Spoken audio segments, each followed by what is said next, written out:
Welcome to today's Explainer. We're looking at a massive, fundamental shift in heavy industry, and the crazy thing is, it's happening largely out of sight. I like to call it the invisible revolution. You know, when you think of mining, you probably picture something, well, pretty traditional, right? Dusty sites, heavy manual labor, total isolation. But modern mining, it's been completely transformed. Today, we're diving into how remote operations and AI are quietly but absolutely entirely rewriting the rules of how we extract the world's most critical resources. I want you to really think about this for a second.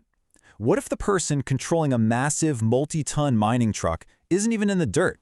What if they're actually sitting thousands of miles away, sipping coffee in a high-rise office building? It completely shatters that gritty stereotype of the lone worker out in the dust, doesn't it? And here's the thing. This isn't science fiction. This is the reality of the industry right now. So, how is it actually possible to safely and efficiently run these gigantic operations from the other side of a country or even the world? Well, that's exactly the knowledge gap we're going to close today. Okay, let's dive into this. We'll be breaking this transformation down into 4 distinct stages. First, the mine without miners. Second, mission control for mining. Third, AI meets heavy industry. And finally, the new mining workforce. Let's kick things off with stage 1, the mine without miners, operating from afar. So, the very first major paradigm shift we need to wrap our heads around is the physical removal of human beings from the immediate physical hazards of a mine site, and the foundation of all of this is something called an ROC, or a remote operating center. Basically, these are centralized facilities where personnel can monitor and control, well, everything. We're talking mining equipment, complex processes, vital safety systems, all from a location that's completely separate from the physical mine. And just to be clear, we aren't talking about a trailer parked just outside the blast zone. Now we're talking about operators sitting in comfortable, climate-controlled rooms that can literally be hundreds or even thousands of kilometers away from the actual rock face. Now, what's really wild is the sheer breadth of what these centers can handle all at once. It's not just, remotely steering a single truck. Operators in ROCs supervise entire fleets of autonomous haulage systems. They act as this absolutely essential human oversight layer. Basically, if an autonomous vehicle encounters something weird or leaves its normal operating parameters, a remote human operator can intervene instantly. But honestly, it goes way beyond just the vehicles. They're monitoring processing plant performance, they're adjusting critical mine ventilation systems, and overseeing overall safety conditions. And they're doing all of this by integrating multi-site data onto these unified, super comprehensive dashboards. It's literally an incredible symphony of complex systems, all managed from a single desk. Moving right along to stage 2, mission control for mining, centralizing expertise. It's actually incredibly helpful to think of these centers less like your standard corporate offices and more like a NASA mission control room, but for the Earth's surface. Think about the traditional model for a second.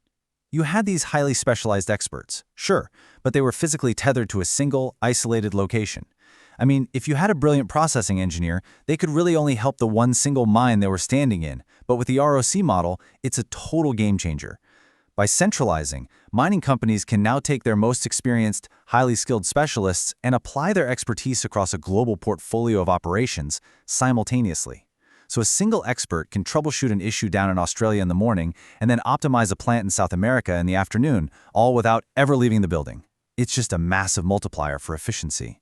But of course, none of this magic actually happens without the right invisible infrastructure. You absolutely need incredibly reliable, high-bandwidth connectivity. We're talking robust wireless or satellite communication links that literally connect the dirt to the desk. And the biggest enemy of this whole setup? Latency. Basically, latency is just the delay between an action happening at the physical mine site and its corresponding display at the remote center. It's the time it takes for that signal to travel. And why does that matter so much? Well, because when it comes to safety-critical equipment control, you require absolute minimum latency, period. We aren't just talking about a video call buffering for a second here. If you're remotely operating heavy machinery that weighs hundreds of tons, a delay of even a fraction of a second could be catastrophic. Minimizing this delay isn't just a nice-to-have for efficiency, it is quite literally a matter of safety and survival. Honestly, the network engineering required to make this seamless is just as impressive as the mining engineering itself. All right, let's shift gears to stage 3, AI meets heavy industry, the brain of the operation. So, if the remote operating centers and all their communication networks act as the nervous system of modern mining, well, this stage introduces the brain. And how does this brain actually work? We're talking about upfront ore sorting using machine learning. Picture a conveyor belt moving at incredibly high speeds. In step 1, sensors analyze individual rock fragments in real time as they fly by. Then step 2, an AI instantly calculates what's valuable ore and what's just, useless rock, and it automatically, physically separates them. Finally, step 3, only the relevant valuable material moves on to the processing plant. This massively reduces the volume of material that needs full processing. Just think about the direct improvement in plant efficiency there, not to mention the staggering reduction in energy consumption when you aren't wasting power crushing worthless rock.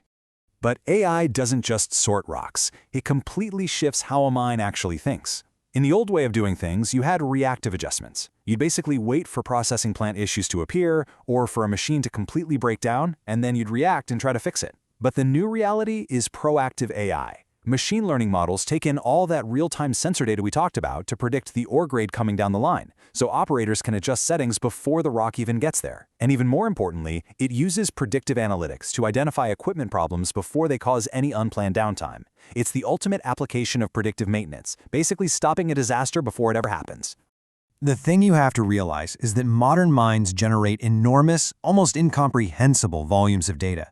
I mean, human analysts just cannot easily identify the patterns hidden in there. But AI? AI absolutely can. Machine learning manages this complexity beautifully.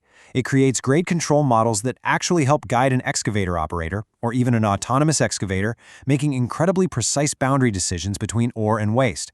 It sifts through mountains of historical mine data to find hidden efficiencies. And ultimately, it just reduces the overall operational risk in these highly data-rich environments. When you combine those centralized ROCs with this kind of AI analytics, you empower companies to make much faster, incredibly well-informed decisions across all those geographically dispersed operations. Which brings us to our final stage, Stage 4, the new mining workforce, changing risks and rewards. Because at the end of the day, when you change the tools and the locations, you fundamentally change the day-to-day lives of the actual people doing the work. Mining careers are rapidly shifting away from physically remote, isolated, and hazardous locations. Instead, these jobs are moving right into those centralized operating centers, which are often located right in the middle of major cities. This completely eliminates the brutal necessity of relocating families to isolated mining regions for months at a time. And by doing so, the industry can suddenly attract top-tier tech and engineering talent that honestly, previously would never have even considered working in heavy industry. Now, of course, this doesn't happen overnight, right? It requires massive, ongoing training and deep change management as the entire workforce adapts to these new digital, remote, and AI-supported ways of working. But with all these amazing advancements, we do have to acknowledge a completely new type of hazard. Cybersecurity is now an absolutely critical consideration. Think about it. Traditional, isolated mining never really had to worry about a hacker shutting down a haulage truck. I mean, a hacker remotely shutting down a 300-ton haul truck sounds like a plot from a bad action movie, right? But today, because these operations depend entirely on reliable, secure digital connectivity between the mine site and the remote center, a network breach is honestly just as dangerous as a physical cave-in. Protecting the data is now literally synonymous with protecting the mine and its workers. So, we've seen how remote operations in AI have fundamentally revolutionized the extraction of resources. But you might be wondering, why is this happening right now at such a breakneck speed? Well, it's driven by skyrocketing demand. As these incredible technologies accelerate our ability to source materials for the global energy transition, it leaves us with one massive, lingering question. With the rules of the game completely rewritten by AI and remote tech, who is actually going to win the critical minerals race? That is a truly fascinating question, and one we'll definitely be exploring in our next explainer. Thanks so much for learning with me today.